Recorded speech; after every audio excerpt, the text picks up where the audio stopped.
ابو مالک رضی اللہ تعالیٰ عنہ کو چور پڑ گیا، صحابی ہیں، طائف سے آ رہے تھے، راستے میں چور پڑ گیا،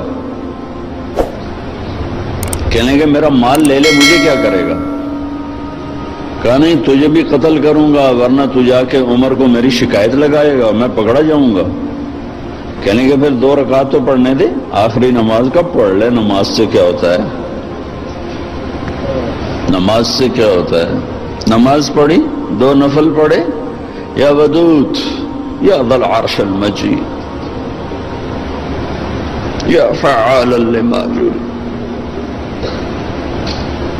ہائے ہائے ہائے، اللہ کو جو پکارا اور اس نے تلوار اٹھائی کہ یا ارحم الراحمین، یا ایک دفعہ یا ارحم الراحمین، تو ایک دم آواز آئی لا تقتلہ، اسے مت قتل کرو۔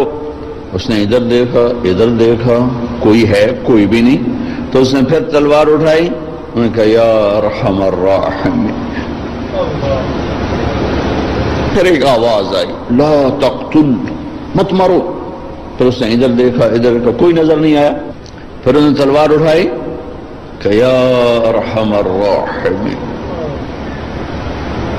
تو ایک دم ایک سوار ظاہر ہوا گھوڑے پر، اس کے ہاتھ میں نیزہ تھا، تو اس نے آتے ہی سیدھا اس کے سینے کے پار کیا، وہ چور گرا اور اس کے جسم کو آگ لگی، راکھ بن گئی۔ ابو مالک رضی اللہ تعالیٰ عنہ فرمانے لگے میرے بھائی کون ہو؟ اللہ نے میری مدد کی تیرے ذریعے سے۔ یہ نہیں کہا کہ تو نے میری مدد کی، کہا اللہ نے میری مدد کی تیرے ذریعے سے۔ تو انہوں نے فرمایا ارے میرے دوست، جب تو نے اللہ کو پکارا فَكَانَتْ لِأَبْوَابِ السَّمَاءِ قَعْقَعًا، جب تو نے کہا یا ودود یا ذا العرش المجید، جب تو نے یا ارحم الراحمین کہا تو 7 آسمان کے دروازے لرز اٹھے، کانپ اٹھے۔ جب تم نے دوبارہ پکارا تو آسمان کے فرشتوں میں چیخ و پکار مچ گئی۔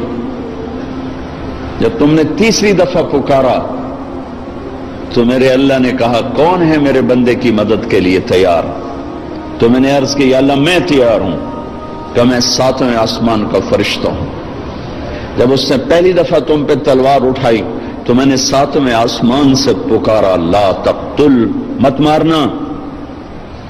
جب اس نے دوسری دفعہ تلوار اٹھائی تو میں پہلے آسمان پہ پہنچ چکا تھا اور میں نے کہا لا تقتل، مت مارنا۔ جب اس نے تیسری دفعہ تلوار اٹھائی تو میں تیری مدد کو پہنچ چکا تھا۔ اور جو بھی اللہ کو ایسے پکارے گا اللہ اس کی مدد کو آئے گا۔ ایک آدمی نے دروازے کھلوا لیے، 50 لاکھ آدمی کٹ، دروازے کیوں نہیں کھل رہے؟ او بھائیو، ایک ہو پکارنے والا، عرش ہل جاتا ہے۔ یہاں 1 کروڑ پکار رہے ہیں،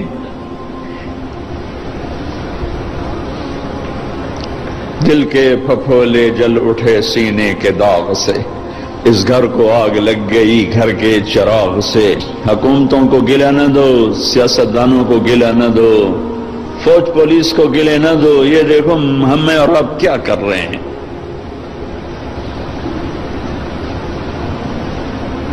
90% پاکستانی نماز نہیں پڑھتے، پاکستانی جھوٹ بولتے ہیں، دھوکہ دیتے ہیں، فراڈ کرتے۔ پہلے ہم نے اپنی عزتوں کو نیلام کیا، پھر غیروں نے منڈیاں لگا لی۔ پہلے ہم نے مسلمان کی عزت کو داغدار کیا، پھر غیر خریدار بن گئے۔ غیروں کو گلہ نہ دو، تو ادھر ادھر کی نہ بات کر، یہ بتا کہ قافلہ کیوں لٹا، مجھے راہزنوں سے گلہ نہیں، تیری راہبری کا سوال ہے۔ جب کبھی امت تھی تو راجہ داہر کے ڈاکوؤں نے ہمارا قافلہ لوٹا۔ ایک لڑکی نے کہا یا الحجاج، حجاج ظالم، کوئی ہماری تاریخ کا اچھا انسان نہیں، ہماری تاریخ کا کوئی قابل ذکر انسان نہیں، ظالم۔ یا الحجاج، اے حجاج تو کہاں ہے؟ بصرے کا، عراق کا گورنر تھا، چند لوگ جان بچا کے بھاگ نکلے تھے، وہ پہنچے تو انہوں نے حجاج سے کہا کہ ایک لڑکی نے یوں پکارا تھا، تو وہ کھڑا ہو گیا کہ لبیک یا اختی، لبیک یا اختی، لبیک یا اخت، میری بہن حجاج حاضر ہے، حجاج حاضر ہے، حجاج حاضر ہے۔ آپس میں عزتیں محفوظ تھیں، غیروں نے عزت پہ ڈاکہ ڈالا تھا، تو ایک بدماش کھڑا ہو گیا، کوئی تاریخ کا اچھا انسان نہیں ہے، بدماش، بنو امیہ کا چھوڑا ہوا بدماش تھا۔ عبد الملک ابن مروان تو مر چکا تھا، ولید اسی نے اس کو مسلط کیا تھا، اور وہ ولید کا زمانہ تھا۔ ایک لڑکی کی پکار پر اس نے قسم اٹھائی، نہ چارپائی پہ سوؤں گا، نہ بیوی کے قریب جاؤں گا جب تک اس بچی کے میں آواز کو نہیں پہنچوں گا۔ یہاں موبائل پہ قتل ہو رہے ہیں، کون قتل کر رہا ہے؟ حکومت کا کیا قصور ہے؟ حکومت کتنے سپاہی کھڑے کرے؟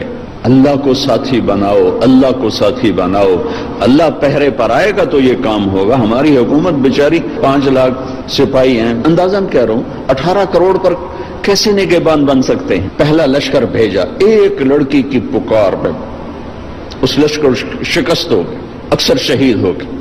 پھر دوسرا لشکر بھیجا، مکران میں ان کو بھی شکست ہو گئی، وہ بھی شہید ہو گئے، تھوڑے سے بچے۔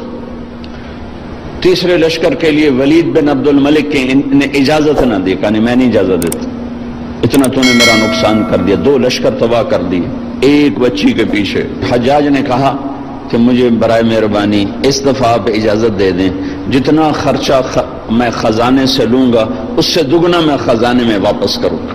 تو پھر دوبارہ 4000 کا لشکر تیار کیا، اور محمد بن قاسم اپنے بھتیجے کو امیر بنایا، 17 سال کا نوجوان، اور اس کو روانہ کیا، اور اللہ نے اس کے ذریعے سے محمد بن قاسم میرے ضلع ملتان تک داخل ہوا، 92 ہجری میں ملتان میں داخل ہوا، اور مکران سے ملتان تک 1 لاکھ انسانوں نے کلمہ پڑھا، اس کے خلوص پر، اس کے اخلاق پر، اس کے ایمان پر۔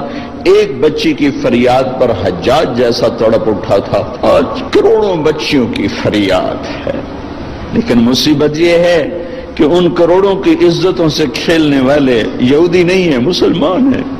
تم اللہ کے قانون سے ٹکراتے ہو، پھر کہتے ہو اللہ ہماری مدد نہیں کرتا، اللہ کدھر؟ اللہ تو ہے، نحن اقرب الیہ من حبل الورید، ہم تیری شارک سے زیادہ قریب ہیں، پر تو جاری تو لگا۔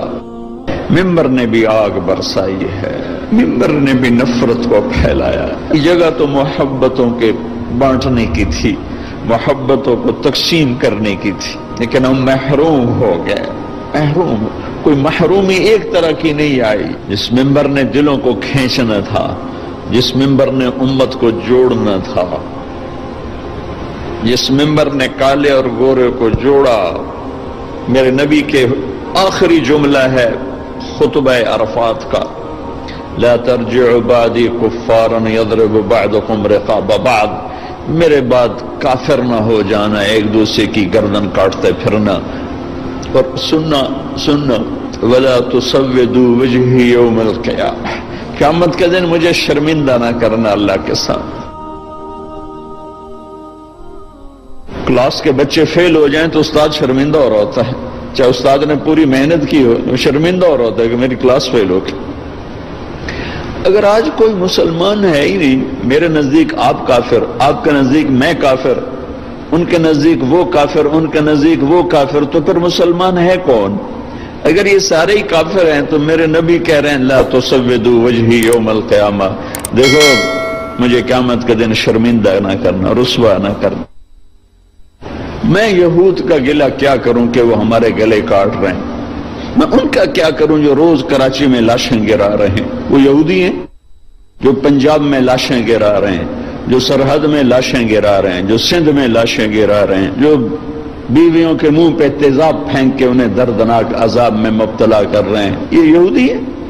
عیسائی ہے؟ جہیز نہ لانے پر بچی کو جلا رہے ہیں، یہ یہودی ہے؟ بیٹی پیدا ہونے پر اس کے منہ پہ تیزاب، پڑھو اخبار کی خبریں۔ میرے اپنے علاقے کا واقعہ ہے، خاتون آئی، چہرہ جلا ہوا، دیکھا نہیں جا رہا تھا، بیٹے کا بھی اس کا بھی۔ کیا ہوا؟ کہ میرے مرد میرے اتنے تیزاب سٹ چھڑے، مرد ہمارے یہاں خامد کو کہتے ہیں، یہ تیزاب ڈالنے والا یہودی تھا۔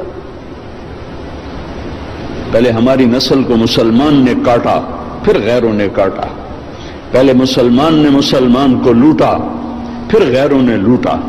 پہلے مسلمان نے مسلمان کے گھر جلائے، پھر غیروں نے جلائے۔ پہلے مسلمان نے مسلمان کی عزتوں کو اور پگڑیوں کو اچھالا، پھر غیروں نے اچھالا۔